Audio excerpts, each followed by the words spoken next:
The Honourable Leader of the Opposition. Flip-flop on the carbon tax for oil heating proved everything he said for 8 years about the tax is wrong. It's not worth the cost. He said that the tax would make people better off. He's now admitted that that's not true. Yep. He said it's about the environment, but he leaves the tax on lower emitting and more environmentally friendly natural gas.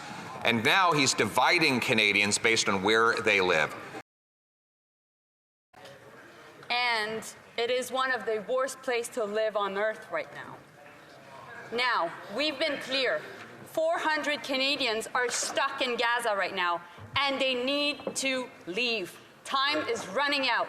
We'll be putting pressure on all parties, Israel, making sure that we do so, working also with Egypt, working with Qatar, who's speaking to Hamas, and making sure that our Canadians are coming back home and brought to safety. Thank you. Great job. The honourable member from the Hamilton Centre. This Liberal government is all talk and no action when it comes to protecting the rights of workers. In the past, they've used back-to-work legislation to force workers off of the picket line, and now they're dragging their feet on introducing our NDP anti-scab legislation.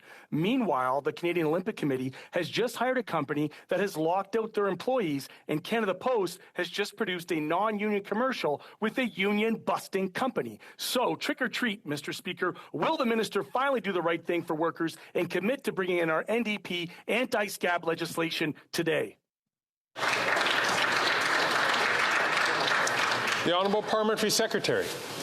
Mr. Speaker, we're making sure that collective bargaining process is as free and fair as it can be.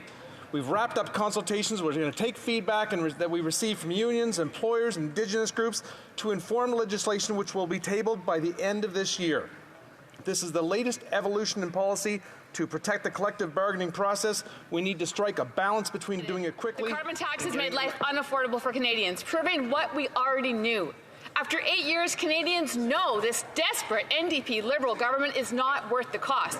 On top of this, a member of this Liberal cabinet let the veil slip and admitted that people living in Eastern Ontario were denied an exemption on heating oil because they voted the wrong way. Mr. Speaker, I wonder if my neighbour, the member from Kingston, the Islands, shares the sentiment and can explain why the Liberals are refusing to cut the tax on all forms of home heating to all Canadians. Come on, Mark.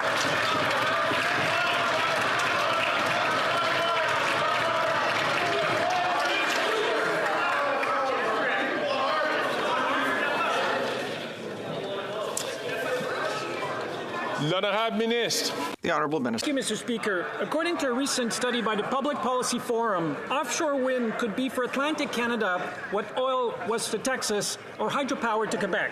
This is monumental, as the study quotes. The region could supply 6.5 million average homes, so twice the electricity currently consumed in Atlantic Canada.